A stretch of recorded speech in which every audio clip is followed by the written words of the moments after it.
Hello दोस्तों।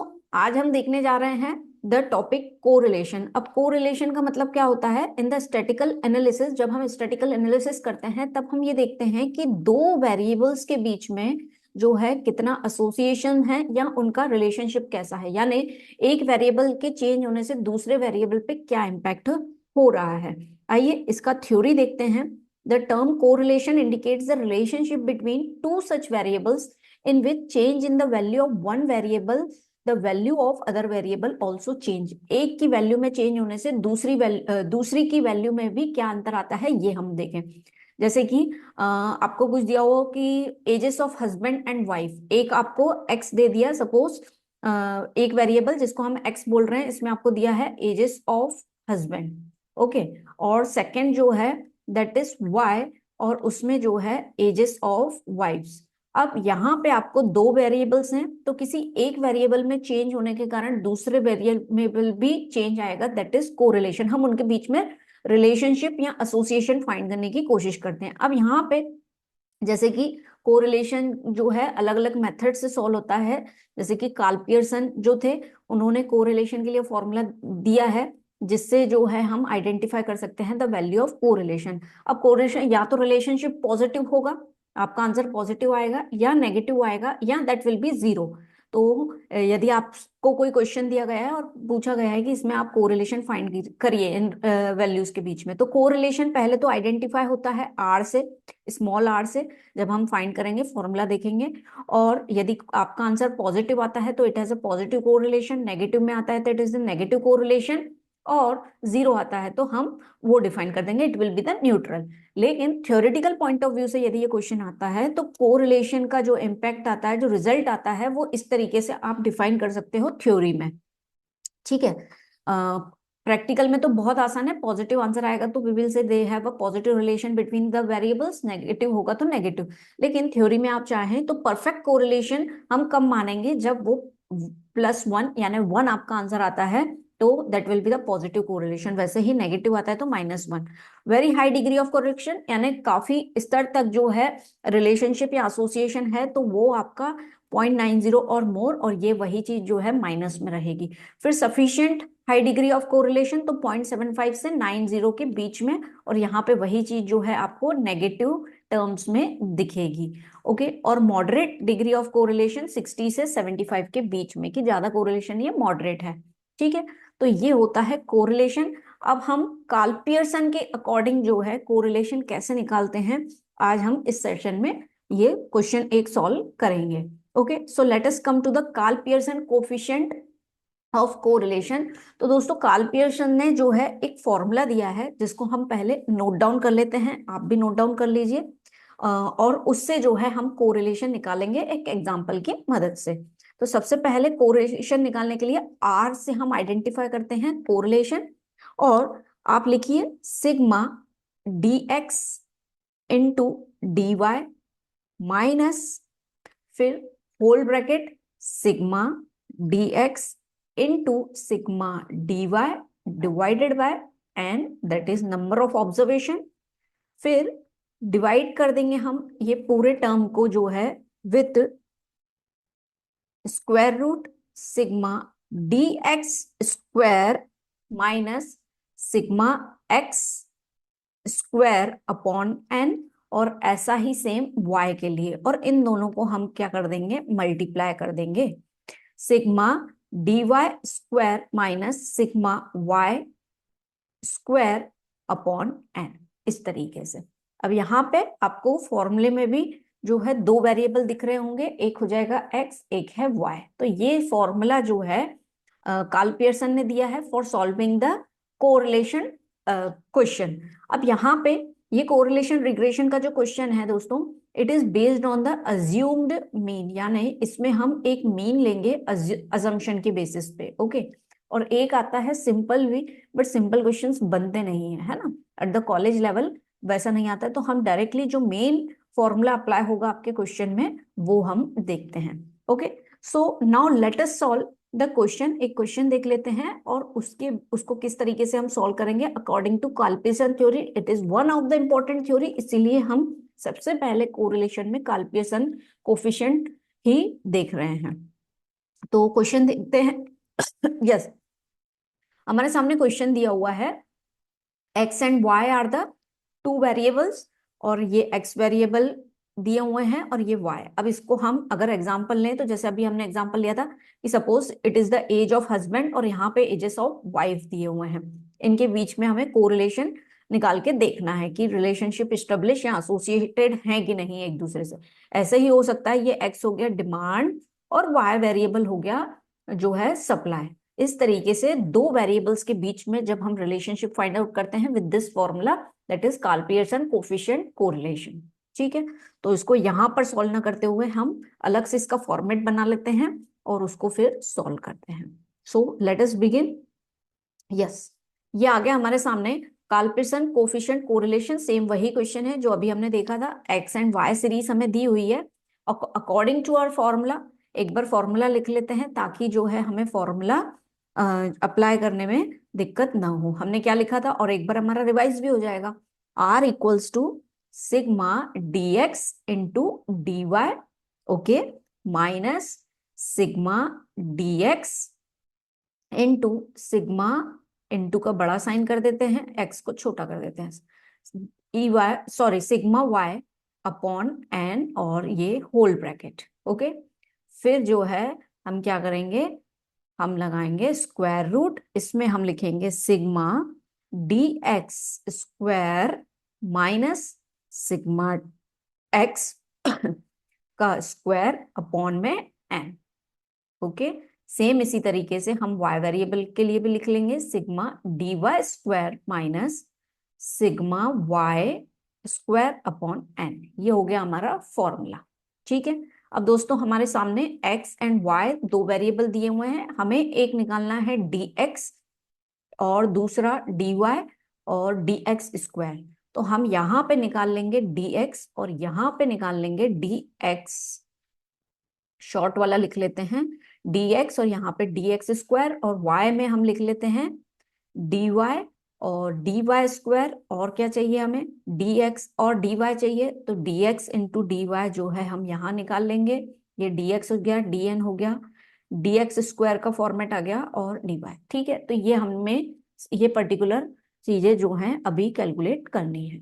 अब dx कैसे निकालते हैं, तो x माइनस एक्स बार, एक्स बार यानी कोई अज्यूम्ड मीन आपको लेना है, आपके मन से आप कोई भी ले सकते हैं डिजिट।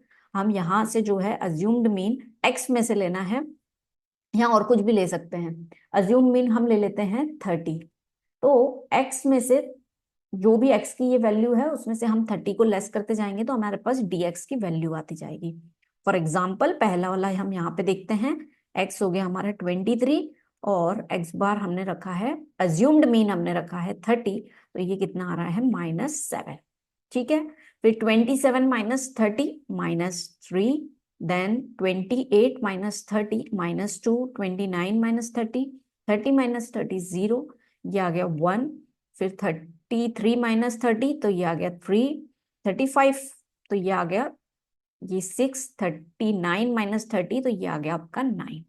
ठीक है, अब dx स्क्वायर यानी जो हमने dx निकाला है उसका स्क्वायर निकाल लेंगे, तो 7 7 49 आ गया, 3 3 9, 2 2 4, ये हो गया 1 0, then 1 3 3 9, 5 5 25, 6 6 36 and 9 9 81। ठीक है, अब यहाँ पे हम कैलकुलेट कर लेते हैं dx का total, sigma dx equals to कितना हो जाएगा, तो लेटस कैलकुलेटर निकाल लीजिए ताकि आपकी कैलकुलेशन मिस्टेक के कारण जो है क्वेश्चन गलत नहीं होना चाहिए। तो -7 + 3 10 हो गया, 10 11 12 11, माइनस का 11 है एंड 1 3 5 6 9, तो ये आ रहा है दोस्तों आपका दैट इज 11। ठीक है, अब dx स्क्वायर का टोटल कर लेते हैं, 49 + 9, यस आप भी कैलकुलेट कीजिए, +4 + 1, देन 1 + 9 + 25 + 36 + 81, तो ये आ रहा है आपका sigma dx square equals to 215। ठीक है, ये टोटल हमने x का निकाल लिया।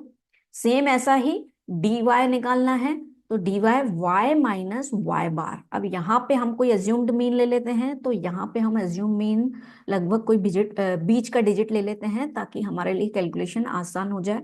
तो हम 24 को जो है y अज्यूम्ड मीन मान लेते हैं 24, और x को क्या माना था, दैट इज 30। ठीक है, यहाँ पे थोड़ा सा हमें स्पेस को मेंटेन करके चलना है ताकि हम एक ही पेज पे पूरा सब कुछ समझ पाए, है ना। ओके, तो 18 माइनस 24, तो ये आ जाएगा आपका -6। Then 22 minus 24, that is -2। Then -1, फिर 24 माइनस 24, दैट इज 0।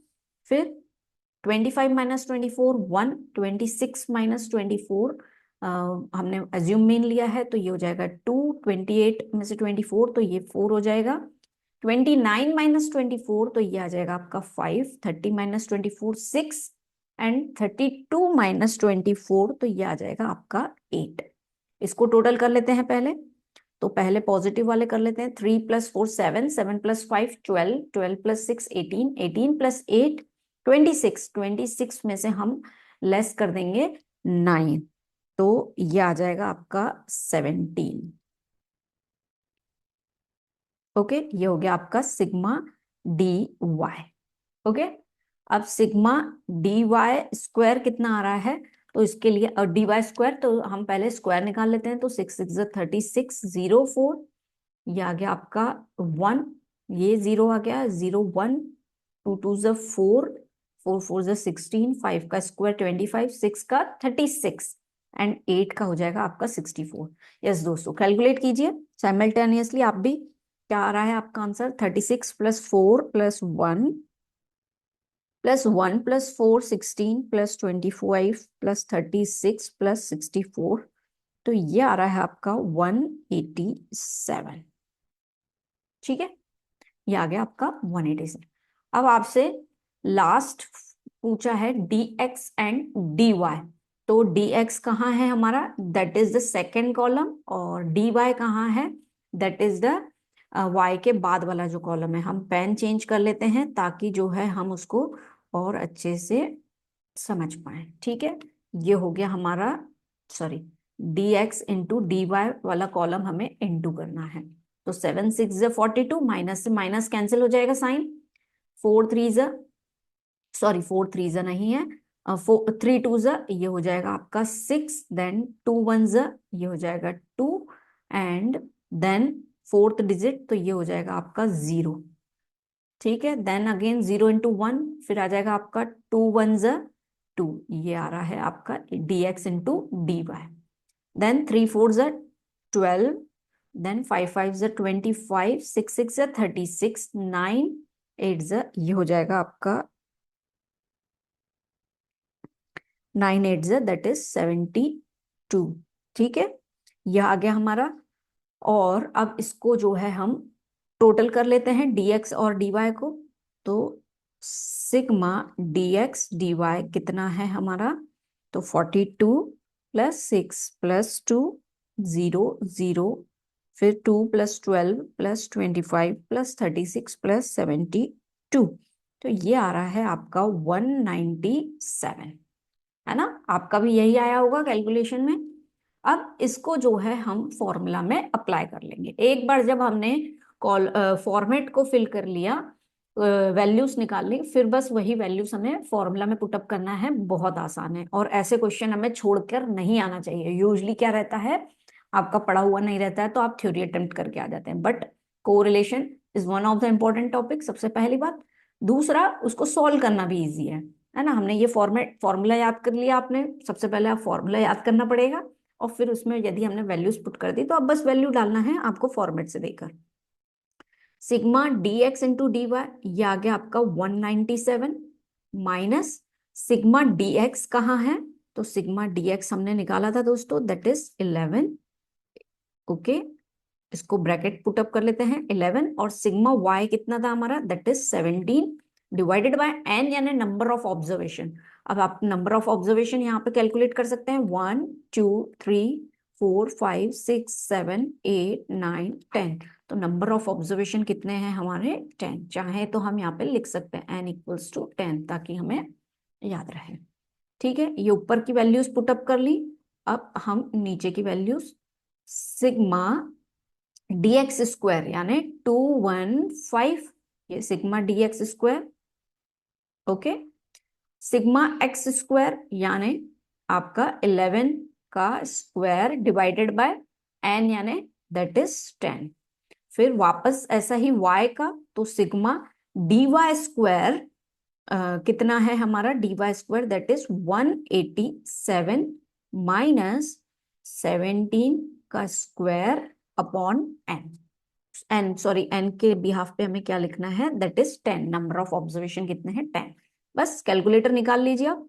अब 197, 17 इंटू 11, तो ये आ जाएगा आपका 187 डिवाइडेड बाय 10, तो 18.7। ठीक है, नीचे की वैल्यूज को अगर कैलकुलेट करें तो 121, और ये आ जाएगा आपका 121, तो 12.1, तो 215 माइनस 12.1। ठीक है, इसको और फर्दर ले जाते हैं। यस, अगर इनके बीच में साइन नहीं है दैट मीन्स कि वो क्या होंगे, डिजिट्स मल्टीप्लाई होंगे। वैसे ही 187 और 17 का स्क्वायर होता है आपका 289। 289 को यदि हम 10 से डिवाइड कर दें तो दैट विल बी 28.9। ठीक है, अब 197 माइनस 18.7, तो इसको यदि हम कैलकुलेट कर लें तो ये आ जाएगा आपका 178.3। ठीक है, और नीचे यदि हम स्क्वायर रूट को कैलकुलेट करें तो ये आ रहा है आपका 202, ओके, 0.9 इनटू, अब इधर साइड कर लें 187 माइनस 28.9 अंडर रूट, तो ये आ जाएगा आपका कितना, 158.1। ठीक है, यहाँ पे ही कर लेते हैं ताकि क्वेश्चन यहीं की यहीं हो जाए। 178.3, अब इन दोनों का स्क्वायर रूट यदि हम निकाल लें तो we will get the values.